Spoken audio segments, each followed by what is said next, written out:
Muchísimas gracias por seguir en sintonía de 360, una visión completa del ser humano detrás del personaje. Un ser humano que ha tenido que enfrentar situaciones que le han dejado huella, pero una huella que ahora también se ha podido traducir en letras en este libro. Me gusta verte sonreír, porque sé que tienes mucha energía y mucho para dar. Y eso lo has demostrado no solamente ahora, estando aquí frente a las cámaras, en esas imágenes que te digo, las tenía tan presentes y no tenía el gusto de conocerte, nada más dando las noticias. Yo veía esa complicidad, ese acompañamiento, hasta incluso esa paz que es muy difícil encontrar en las personas en medio de una tormenta. Porque ves a las personas que son capturadas y que obviamente tenemos que entender, y digo tenemos, me meto en el asunto, porque siento que a veces la presunción de inocencia no se respeta, ¿verdad? Y eso hay que reconocerlo y hay que decirlo. Pero ustedes estaban siempre juntos, siempre saliendo adelante a pesar de lo que estaban viviendo. Y quiero que me cuentes un poco, aparte de lo que has escrito en el libro, ¿qué es lo que más recuerdas de tu hermano en los buenos momentos? Que te hacía reír y que te hacía sentir hasta orgulloso, porque como decías que también tú fuiste como un padre para él. ¿Qué recuerdas de él que te saca una sonrisa?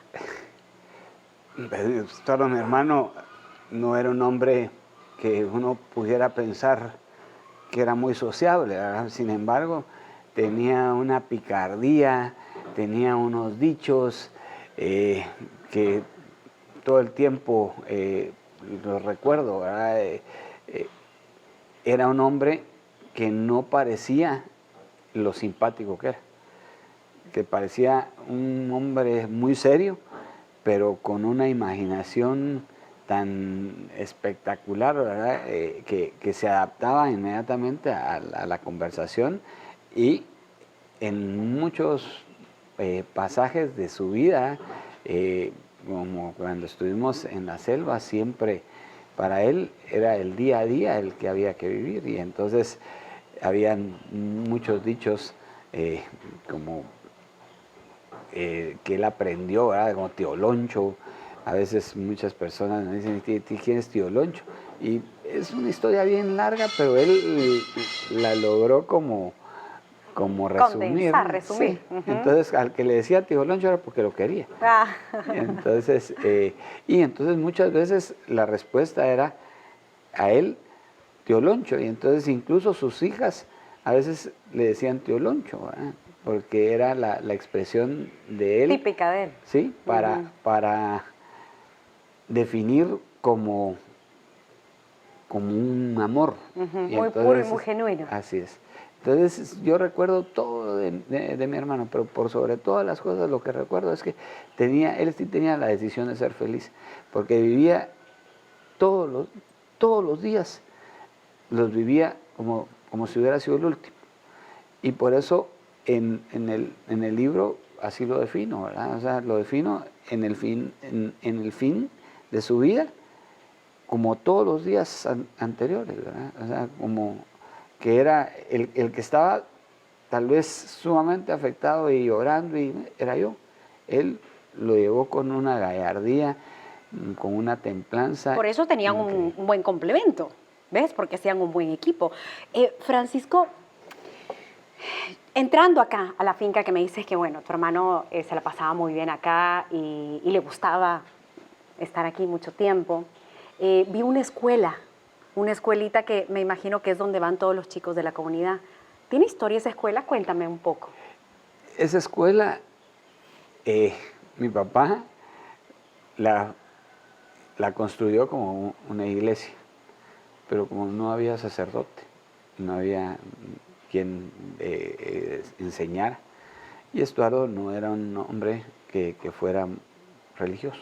Entonces un día decidió poner en práctica un concepto que él manejó toda su vida, y era que lo más importante en los seres humanos era la educación. Y entonces me dijo, mire, voy a hacer una escuela. Hizo la escuela, la construyó y le puso el nombre de mi mamá, Carmen Alicia Páez de Valdés. En esa escuela él realmente plasmó todo lo que él creía. todos sus ideales, todo lo que, en lo que él verdaderamente consideraba que era la esencia del ser humano, que básicamente era en la educación. Tenía niños, hizo una escuela de toda la primaria para los niños que viven aquí en la finca, y la desarrolló de una manera como él pensaba que era, dándoles de comer, teniendo a los niños contentos, o sea, que los niños fueran a gusto a la escuela, ¿verdad? Que fueran a aprender a convivir. Yo les contaba a ellos hoy que aquí esto es un área cerrada, es como un hogar para todos los que viven aquí. Y en esa escuela se les enseñó a usar mascarilla, porque se trata de que ellos puedan después enfrentar a todas las situaciones que se den en el mundo. Y él en esa escuela aplicó todo lo que pensaba. Él ahí logró, después de inaugurarla, ir convirtiéndola en algo en lo que él creía. Hizo una biblioteca, y la biblioteca le puso el nombre de mi papá, y la escuela se llamaba como mi mamá. Y ahora que él falleció, hicimos un laboratorio de cómputo, y a ese laboratorio de cómputo le pusimos el nombre de Stuart.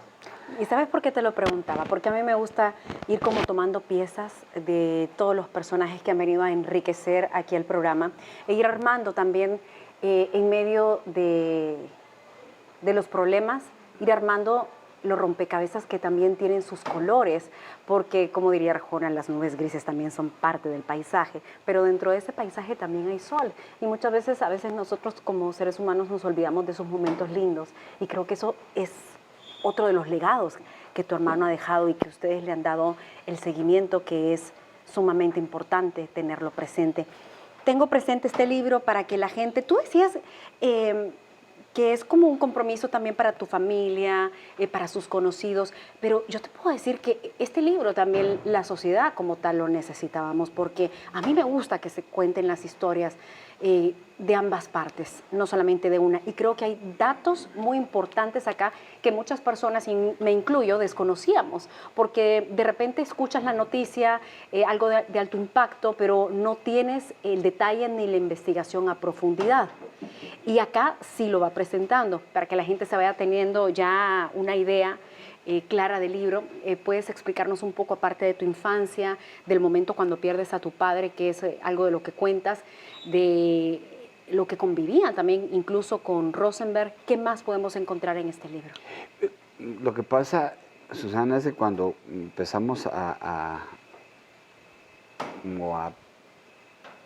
estructurarlo. Sí, organizarlo más básicamente, ¿verdad? Porque la idea era que los lectores pudieran entender cuál era mi relación o la relación de mi familia con Rodrigo Rosenberg, ¿verdad? Entonces el inicio del libro es cabalmente, habla de eso, y entonces cuando empezamos a tratar de diseñarlo y de explicarlo, entonces la primera pregunta que venía era, ¿cómo conociste a Rodrigo Rosenberg?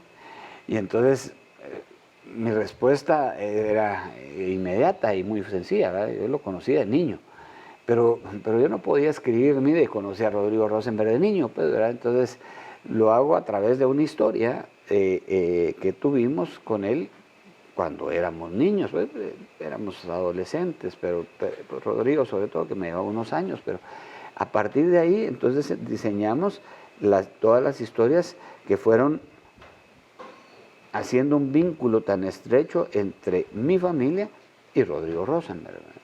Especialmente en el caso mío, ¿verdad? Que yo era como tal vez el más contemporáneo de Rodrigo Rosenberg de la familia mía. Y entonces nosotros estructuramos el libro de esa forma, ¿verdad? Tratando de explicar cómo era nuestra relación entre familias. Y luego ya empiezo a contar pues ya todo lo que la historia que finalmente se dio por la muerte de él, ¿verdad? Y entonces va el antes, durante el el evento este que causó una situación en Guatemala pues muy impresionante, y luego el después, ¿verdad? Que es lo que de alguna manera tal vez para mí es la parte más difícil, ¿verdad? Porque ahí es donde yo cuento cómo fue que nosotros enfrentamos ese proceso, y finalizo, ¿verdad? Con lo que fue la enfermedad de mi hermano, ¿verdad? Una enfermedad que sucedió estando ustedes en la cárcel. La enfermedad de Estuardo es una enfermedad que se agravó en la cárcel. El problema que tenía era que tenía que cuidar todo el tiempo, ¿verdad? Él tenía que estar con Con las cuidado. atenciones médicas respectivas. Que si hubiera sido yo, por ejemplo, el enfermo, el que hubiera tenido esa enfermedad, creo que me hubiera muerto antes, porque yo no he sido lo organizado, lo ordenado que era Estuardo. Estuardo era un hombre que se hacía sus exámenes, que tomaba sus medicamentos todo el tiempo, con excepción de algunos momentos durante el tiempo que estuvimos en la cárcel, ¿verdad? Entonces, ahí es donde finalizo, y cuando venimos hoy a la finca, se lo enseñé a una persona que es ahí descrito en el libro. Es uno de los personajes del libro, que es una persona de mucha confianza, tal vez la persona de más confianza de Estuardo y también mía, ¿verdad?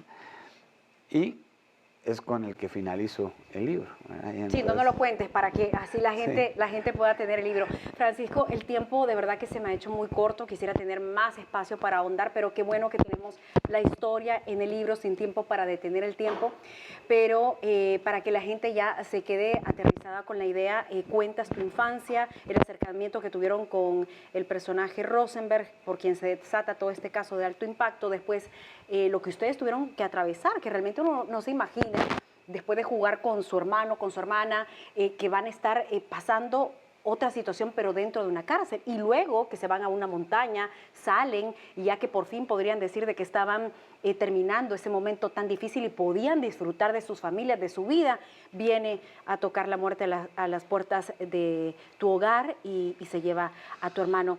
Francisco, antes de finalizar, quiero hacerte una pregunta que se la hago a algunos de mis invitados, no a todos, pero siento poder hacértela en este momento.